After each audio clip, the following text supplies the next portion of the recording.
I kill evil that the government does not want you to know about. Memoirs of an Army Ranger. Part 4. Fallen Angel. Let's get straight into that.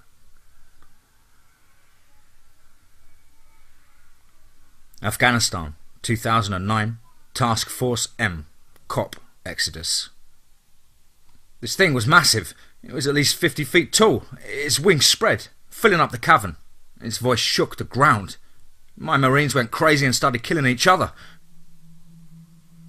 The conference room I sat in had 37 chairs, each with a different nameplate. I didn't recognise the names. They sounded like ancient Hebrew. LTC Williams said, "Welcome to Task Force M. We research and kill the enemies of mankind, those things that hide in the shadows, that campfire stories were created about. From now on, you will be referred to as Benaniah, Ben for short. Never use real names when referring to task force members. We don't know who to trust. The last man to hold your seat died in a most terrible manner, but he did so while saving his brothers. His memory and contributions to the safety of humanity will never be forgotten." The dozen operators seated pounded the table 3 times in unison. LTC Williams told David to give me the tour of FOB Exodus as he went back to briefing the rest of the team. David hit my shoulder, smiling in excitement, as he took me out to the conference room. There are 4 wings connected to the conference room with COP Exodus. Each represents an evil that our task force has encountered. Each is used to research and teach about those entities. The end state is to figure out how to kill them effectively and figure out what their plans are for humanity. Generally 2 TFM members are responsible for each wing. Wing 1 is all about the big guys. That giant you helped take down was one of them. We believe they're Nephilim or Raphaim. Keep in mind that everything we learn is theory. We base it on first-hand accounts, scripture, and other ancient texts and legends. All seem to contain stories of giants. It's hard to prove these things aren't what we believe, because they're not exactly easy to have a conversation with, he said with a chuckle. Ira, the Israeli commando, and I are in charge of this wing, mainly because we can both read and understand ancient Hebrew and translate early scripture and texts. Wing 2 covers fallen angels in physical form. 2 Force Recon Marines run that wing. They had a crazy-ass encounter with one. I'll take you to Ab to see if he'll tell you about his encounter in Iraq. So far, I've spent a lot of time studying the area around the Euphrates and the Arctic underground. Wing 3 is spiritual. We don't mess with that shit much. We have a few chaplains that take care of that. Have you had any weird experiences or night terrors since taking down the Neph? I nodded as he continued. Completely normal. These creatures seem to have a spiritual impact on us. It's like they can track our souls and continue to harass us after they're gone. Wait until you have an interaction while you're awake. That shit fucks with your mind.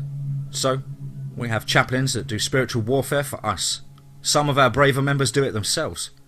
Talk to that big Scottish bastard in an SAS uniform. He'll take care of any issues if a chaplain isn't around. Wing 4 is aliens. He pauses and looks at me sheepishly before continuing. Look, people seem to be willing to believe the spiritual side or scientific side. They think we're crazy when we start talking about both. Different members have strong opinions on what the aliens really are. Some believe they're demons, fallen angels. Some believe they are from other planets.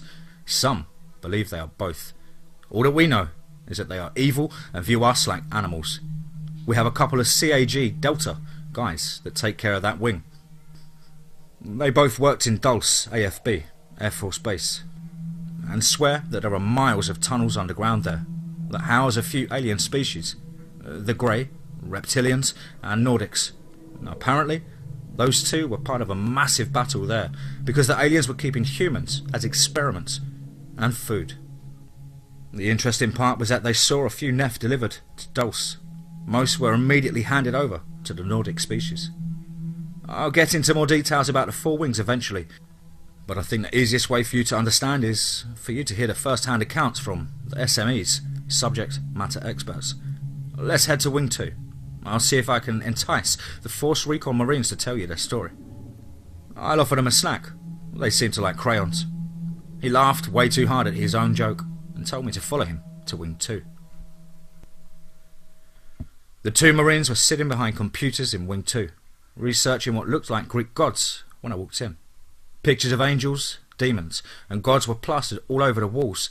Names were posted next to most. Maps of Antarctica and the Middle East hung from a corkboard. Tacks were stuck in different spots and had red strings leading from the tacks to pictures. One picture was hand-drawn, yarn leading to Iraq, near the Euphrates River. The word asshole was written under that picture. It was the only picture that was hand-drawn.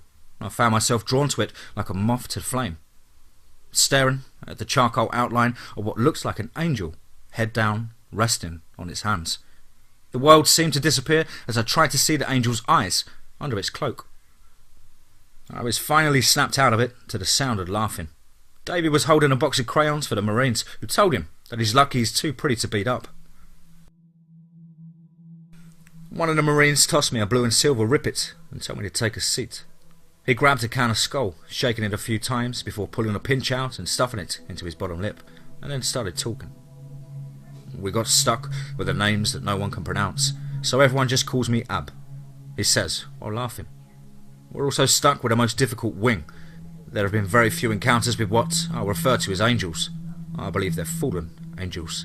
I don't really have the best understanding of how they came to be chained, or why they're still in physical form, but I'm working on that. We got stuck in this wing because we both encountered one during the initial invasion of Iraq. We were the first ones in. Shittiest equipment, man. We didn't even have up-armoured HMMWVs, Humvees. We were rolling in those softskins every day, every squad, and clear out the dam to ensure no Iraqis were hiding in there. The plant manager promised us that no one was left, but we had to make sure. So, we grabbed a couple of Iraqis and tried to take them with us and lead us through the dam. These guys shit themselves. They fell to the ground, sobbing and begging us not to make them go back in. We assumed that they were worried we were going to execute them. Then we realised that they preferred death to going back in a dam. They were begging us to kill them. Finally, the plant manager, an elderly guy, spoke to us and said he'd take us if we need to leave the workers outside. We agreed and began our clearing operations. I had a squad of 7 with me, plus our LRS, long-range surveillance team, loaded up with some serious firepower, just in case we got hit. We go from the bright Iraqi sun into the dimly lit dam. The door makes a loud creak as we enter. This place is fucking massive. We take a set of staircases down the dam, which seems to stretch on for miles. The walls rise above us like giants, separated by at least half a mile. Every step echoes for an eternity, and we notice all of the offices and workspaces ended on the first couple of floors, like none of the Iraqis wanted to go any deeper. We finally hit the bottom of the staircases, which lead to a large steel door. To our right, we hear a loud groan and what sounds like chains moving. I ask the plant manager what the sound is, and he responds, nothing. We do not go there. I tell him I'll fuck him up if there are prisoners being mistreated down there. As I go to investigate the wall, trying to find a door, I don't see one, just the smooth concrete that keeps the river at bay. I turn to the building manager and threaten to beat his ass until he shows me where the door is. He finally obliges and slides a section of the concrete out, which is hiding a large metal door. He begs us not to go in, telling us he wishes us no ill will, or some shit like that. I finally force him through the door and tell him he's going to have a bad day if people are chained down there. He turns the key and the lock making a grinding noise that echoes throughout the dam. The door groans as he slowly pushes it open. A large gust of wind hits me, forcing me to step back to regain my balance. We step into an unfinished tunnel. The wall's much rougher than the rest of the dam. It looks like they started working on it and then gave up. He flips the switch, which turns on a dim red light, which makes the tunnel glow a hellish red. And those sounds, those fucking sounds. It sounds like a large groan, the kind of groan you only hear from someone in agony, and then chains shuffling across the ground. We place the building manager up front and wedge out within the massive tunnel. We could have driven a tank down the tunnel. It's massive. The sounds emanating are so loud that we think we're going to see loads of prisoners any second, but they never appear. We just keep walking, The tunnel grows less finished as we walk, until it becomes just granite. We begin to see symbols on the walls that possess a golden glow. I seriously think I'm tripping balls at this point. I don't have a fucking clue what's going on, and my guys, they're all uneasy. There is this feeling of evil all around. I start to feel nauseated and I'm sweating profusely. It's not normal for Force Recon Marines to clam up on a mission. We're just overwhelmed with dread. These ancient foreign symbols seem to multiply as we get deeper.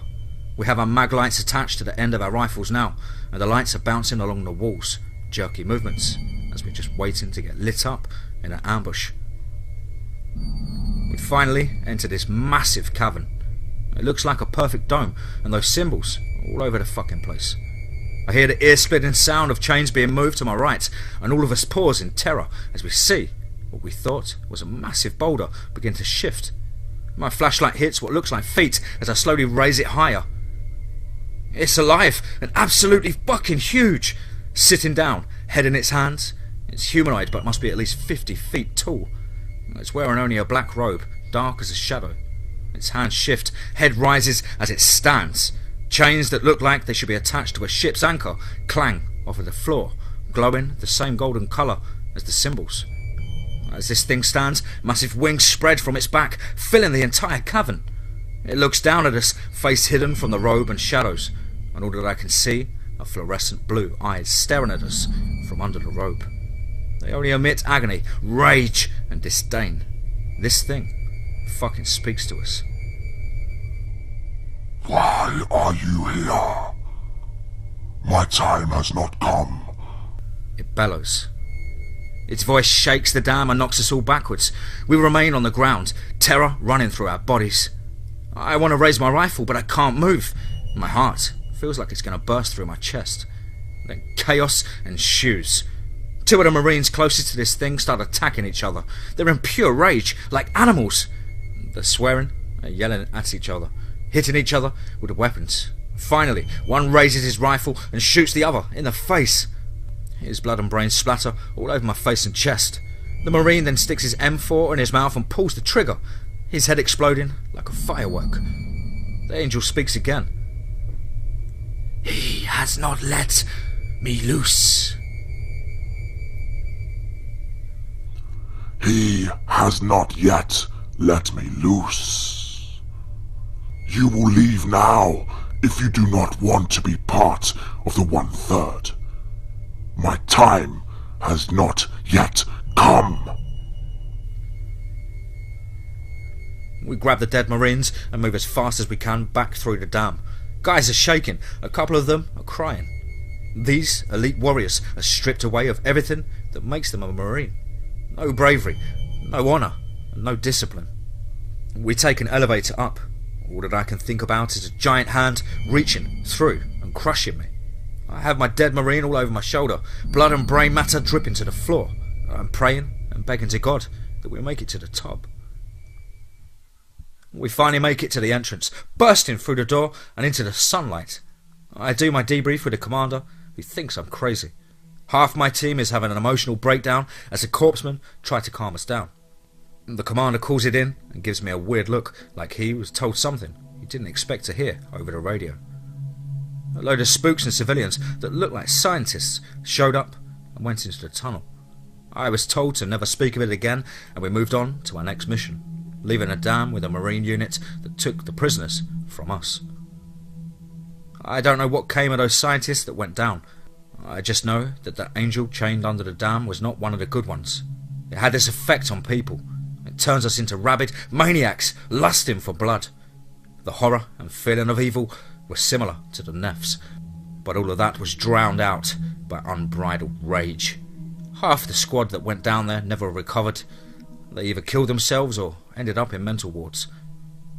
The only thing I've ever been able to come up with is the biblical reference to the 4 angels that will be chained until the tribulation. They'll be unleashed and 1/3 of the world will die.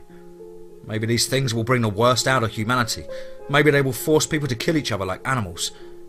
All that I really know is that I hate that fucking thing.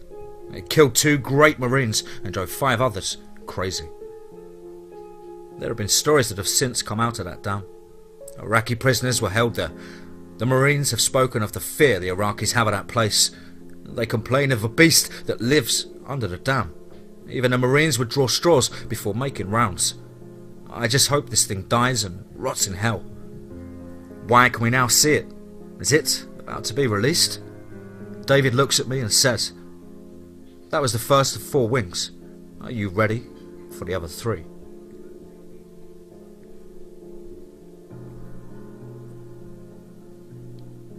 Wow, fantastic stuff there on that wonderful series, hugely successful so far. A lot of opinions and a lot of discussions coming about from this series. Thank you ever so much once again to Mizu Ranger. Do take time to check out his Reddit. I'll leave a link to that in the description box below. And as ever guys, above all, remember, be safe, not sorry.